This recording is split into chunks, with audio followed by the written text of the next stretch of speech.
बात करने वाले हैं बाघ का उड़ने का सपना। हाँ, नमस्कार। ये कहानी है सुंदरवन के एक बाघ वीर की। बिल्कुल। और वीर का सपना थोड़ा हटकर है। वो उड़ना चाहता है। जो बाघों के लिए मतलब सोचा भी नहीं जा सकता। जमीन के राजा है वो तो। सही कहा। तो आज हम इसी कहानी के जरिए देखेंगे कि कैसे ये सपने देखने अपनी सीमाओं को चुनौती देने की बात करती है और कैसे असंभव को शायद फिर से परिभाषित किया जा सकता है। कहानी की शुरुआत ही वीर के सपने और जंगल के दूसरे जानवरों की प्रतिक्रिया से होती है। हाँ, वो सब उसका मजाक उड़ाते हैं। कहते हैं, अरे वीर, बाघ हो तुम, जमीन पर राज करो, आसमान में क्या करोगे? बिल्कुल, उसका खूब उपहास होता है।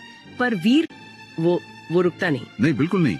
वो घंटों चीरों को, तोतों को देखता रहता है, जैसे उनकी उड़ान समझने की कोशिश कर रहा हो। और सिर्फ देखता नहीं, वो कोशिश भी करता है। ऊंची चट्टानों से कूदता है। हाँ, हवा में तैरने की कोशिश। नाकाम कोशिश है, पर वो करता जरूर है। ये बात अहम है। मतलब वो सिर्फ सोच नहीं रहा, वो एक्शन ले रहा है। भले तरीका शायद सही न हो शुरुआत में। ये दिखाता है कि वो बनी बनाई बातों को मानने वाला नहीं है। और यहीं पर कहानी में एंट्री होती है ज्ञानदत्त की, एक बूढ़े समझदार कछुए। हाँ, ज्ञानदत्त। वो वीर की लगन देखते हैं, उसकी जिद, और उसे एक बहुत बहुत जरूरी सलाह देते हैं। कहते हैं, वीर, सपने देखने वाला ही उन्हें सच बनाता है। और फिर वो अहम बात, हाँ, कि तुम पंख तो नहीं उगा सकते, लेकिन उड़ने की अपनी परिभाषा बना सकते हो। क्या बात है। बिल्कुल। ये सलाह जैसे वीर के लिए एक नया दरवाजा खोल देती है। सही कहा। ज्ञानदत्त ने उसे झूठी उम्मीद नहीं दी, बल्कि सोचने का एक नया तरीका दिया। प्रॉब्लम का सलूशन नहीं, प्रॉब्लम को ही रीफ्रेम करने को कहा। उड़ने की अपनी परिभाषा, मतलब अगर पंखों से नहीं तो कैसे? हाँ, और यहीं से वीर की रचनात्मकता, उसकी इंजेन्युइटी जाग उठती है। वो तय करता है, ठीक है, शरीर से नहीं उड़ सकता तो दिमाग से उड़ूंगा, अपनी सोच से।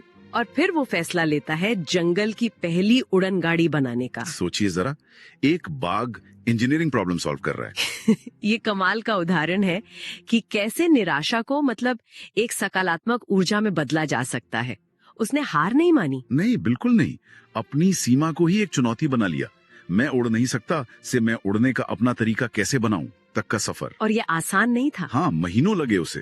बांस, बड़े बड़े पत्ते, मजबूत बेलें, सब इकट्ठा किया, जोड़ा।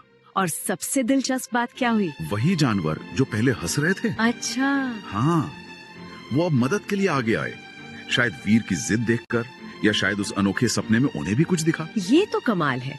मतलब एक अकेले का सपना अब सबका बन गया। हाँ, सबने मिलकर अपनी ताकत लगाई उस मशीन को खींचने के लिए। ये दिखाता है कि एक मजबूत इरादा, एक विजन दूसरों को भी प्रेरित कर सकता है।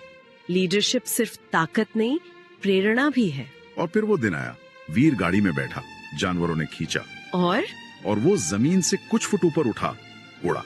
वाह! बेशक पक्षियों की तरह आसमान में नहीं था, पर उस पल में उसे लगा जैसे वो बादलों के बीच है। उसका सपना साकार हुआ, अपने तरीके से साकार हुआ। हाँ, एक नए अनोखे रूप में। और इसी के साथ वीर की पहचान भी बदल गई। वो सिर्फ जंगल का राजा नहीं रहा, वो एक प्रेरणा बन गया, इंस्पिरेशन। एक ऐसा प्रतीक जिसने दिखाया कि सीमाएं तोड़ी जा सकती हैं। सिर्फ शारीरिक नहीं, सोच की सीमाएं भी।